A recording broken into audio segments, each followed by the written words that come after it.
Most people blame it on Mrs. O'Leary's cow. Then again, some say it was a comet. The truth is, no one really knows what caused the Great Chicago Fire of 1871, but we do know it was one of the most devastating disasters in American history.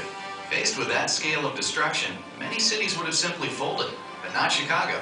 Thanks to a new mayor and a hungry workforce, Chicago turned disaster into opportunity. Many architects made their mark, but one did more than design buildings. Daniel Burnham was commissioned to come up with a long-term plan for the entire city. He was tasked with designing a beautiful waterfront, lush green spaces, and parks that every citizen could walk and enjoy. This plan for Chicago laid the foundation for a city that would grow with beauty and grace for more than a century to come. To grow, Chicago needed to replace its lost buildings. Before the Great Fire, most cities were built from wood, but Chicago had learned its lesson. New building codes required steel skeletons and firewalls, and these new rules meant architects were in even higher demand. At first, the architects tried to dress up these steel skeletons in the ornate style of the day. Some saw the chance to create something truly new. And in 1938, a famous architect from Germany arrived in Chicago, ready to do just that. Mies van der Rohe was known as a master of European modernism and a father of the Bauhaus movement. While he designed a few skyscrapers himself, he really came to Chicago to shape young minds, heading up the School of Architecture at the Armour Institute. He encouraged architects to embrace the beauty of their new materials, not to hide them, but to let them out. Soon you could see evidence of this new philosophy throughout the city. A renaissance in American architecture was underway, and Chicago was its shining star. In 1955, another genius surfaced in Chicago. His name was Fazlur Khan. They called him the Einstein of structural engineering. He was inventing new ways to create buildings taller than anyone had dreamed. Khan took a job with the prestigious firm of Skidmore, Owings and Merrill, and was soon partnered with Bruce Graham, one of Chicago's most respected architects. By the 60s, the team was designing buildings throughout the city, and thanks to structural innovations by Fazlur, some of them were actually starting to live up to the name skyscraper. But their best was yet to come. By the middle of the decade, change was sweeping America. New ways of thinking meant new tastes and styles. And if America wanted something, Sears, Roebuck and Company always seemed to have it, in 4 sizes and 3 colors. Sales and the company kept growing and growing. By 1968, Sears had 7,000 employees working in offices scattered throughout Chicago. Recognizing the need for efficiency, someone floated the idea of all employees under one roof. The only question was, could you build a big enough roof? Sears wanted to know how much space they'd need, both initially when they moved in, and for the future, decades down the road. So Sears hired some consultants, and those consultants had the latest in cutting-edge technology at their disposal. They called it a computer. They collected mountains of data about how Sears employees worked, when they worked, what they did while they worked. You get the idea. They fed all this data into the computer and got their answer. A building that big was going to take some big thinking, and that's where Fazlur Khan and Bruce Graham came in. One day over lunch, Khan was explaining his bundled tubes idea to Graham. Trying to visualize the idea, Graham pulled out a handful of cigarettes and arranged them at different heights. The design would be made up of 9 bundled tubes at the base. 2 of the tubes would end at the 50th floor, 2 more at the 66th floor, 3 at the 90th floor, leaving the tallest 2 to continue to the top. While Sears wasn't trying to break any world records at first, they quickly decided to expand their plans and go for the record of world's tallest building. That meant building a structure 110 stories tall with nearly 4.6 million square feet of interior space. Word quickly got out, and overnight, everyone wanted to be a part of a new world record. Sears wanted the perfect location for their new world record home, so they purchased 2 city blocks near the Chicago River and Chicago's famous Loop. And in August 1970, they broke ground. The project was so big that it took a year before the foundation was complete and the iron workers could get started. To keep things on schedule, giant sections of the building were partially constructed off-site. This allowed the massive structure to shoot up almost 2 floors each week. As the structure reached ever higher, building conditions got more difficult. Winds were much stronger at the top, and temperatures could be as much as 20 degrees colder than at street level. But they kept at it, and after another 2 years of hard work, the steel skeleton was complete. Then it was time for the hundreds of finishing carpenters, plumbers, and electricians to get to work, and they brought along 145,000 lights. 25,000 miles of pipe, 43,000 miles of wiring, 104 elevator cars, 992 toilets, and 796 faucets. Not to mention 16,100 tinted windows. In the fall of 1973, they put on the finishing touches so Sears could move into their new home, Chicago's #1 icon and the tallest building in the world. Before long, the tower started to feel like home. And by home, I mean a place where thousands of people like you came through every day. The Sears people were very proud, and they embraced their local and international guests. As times changed, the tower changed too. In 1982, the world's tallest building got even taller when 2 radio and TV antennas and another 287 feet were added to the overall tower height, broadcasting signals into 4 states. And over time, the tower grew to be a city within a city, complete with coffee shops, a bakery, a variety of restaurants, a health club, a car wash, a bank, doctors and dentists, a conference center, even its own post office. But the thing visitors really wanted to see most was the sky deck and its breathtaking views, and they weren't disappointed. The tower sky deck has always been and remains one of Chicago's must-see destinations.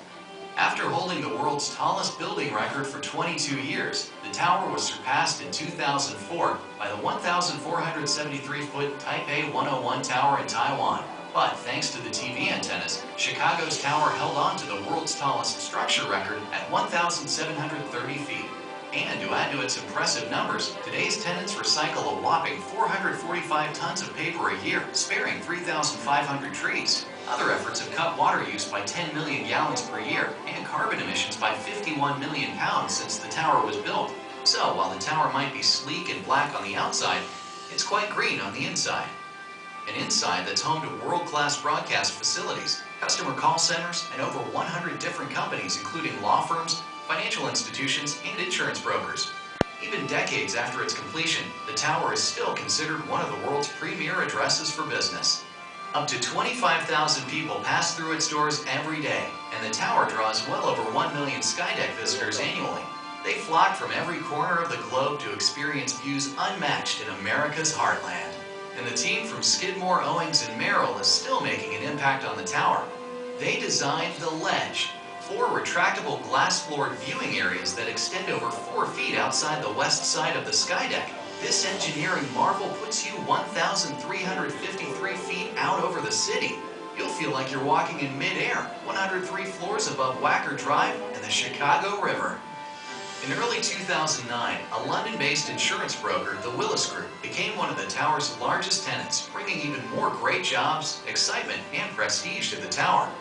Along with their office space, the lease included a right to change the name of the building, which is why the impressive structure you're standing in today is now known as Willis Tower. Thank you for watching. We hope you enjoyed learning a little more about Chicago's history and the remarkable story of Willis Tower. As the years go by, the tower stands tall in its place as one of the greatest buildings in the world. Have a wonderful time at Skydeck Chicago.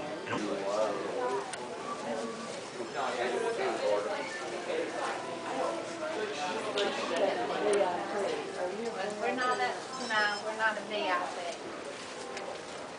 Is the room? Is that where we went the other day? Huh?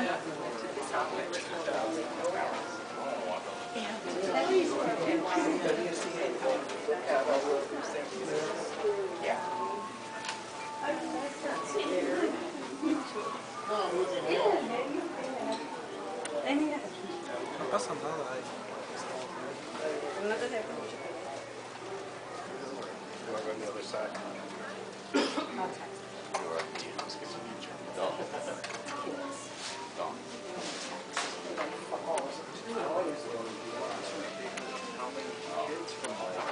Like 10 to 18, how much they texted me, it was like the text messages were in the hundreds.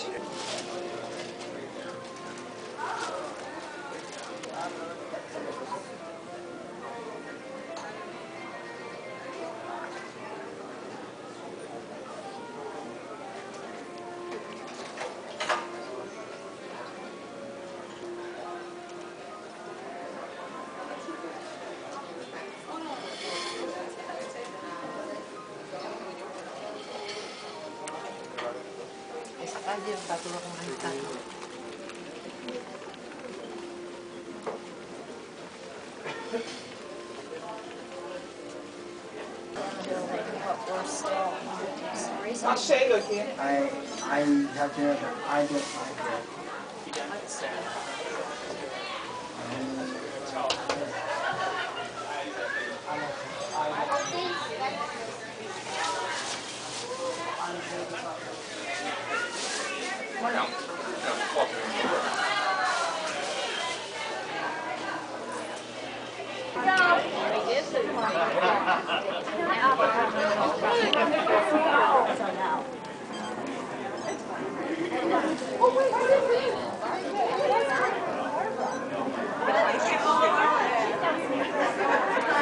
You mean you found that?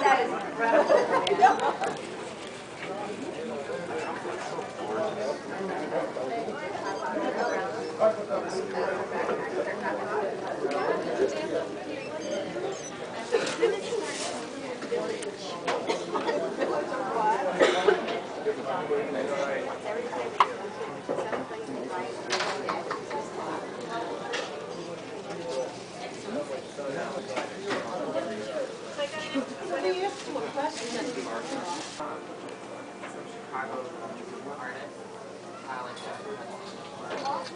I was just presenting the really hard Double check when you go downstairs if you have to exit for a main gift shop. Double check with the cashier there and ask her. I'm not sure. We always.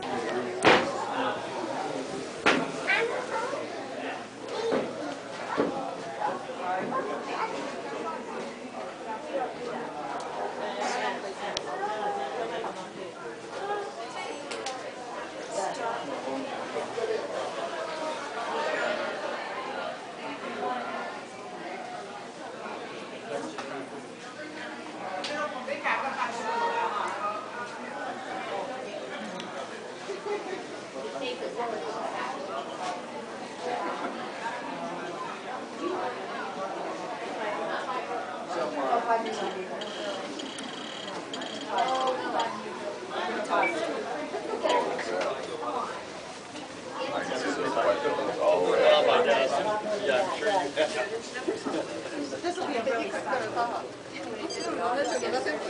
know what I'm going to get you is a little White House. Oh, I would love a And I'm going to Thanks for visiting the Sky Deck. We hope you enjoyed your time at the top and the best view of Chicago and beyond. The 1,450-foot tower has been a Chicago landmark and an American icon since it was completed in 1973. When your visit ends, you can take your Skydeck memories home with you. There's a photo station just outside the elevator with great shots of your Skydeck visit. And take a piece of Chicago home, too. Our gift shop has hundreds of fun and unique Chicago items for you to choose from. When you're done with your Skydeck experience, take a ride with the Chicago Trolley and Double-Decker Company to visit a few of Chicago's other most popular sites, like the world-famous Shed Aquarium, the natural wonders of the Field Museum, the man-made marvels at the Museum of Science and Industry, and the sights, sounds, and unmatched shopping along the Magnificent Mile. WILLIS Tower is one of the world's most amazing structures, and there's always more to learn about its remarkable story. If you have any questions, be sure to ask one of our friendly Skydeck staff. We hope you had a wonderful time here at the Skydeck, and we hope to see you again soon. Next to you, right, folks?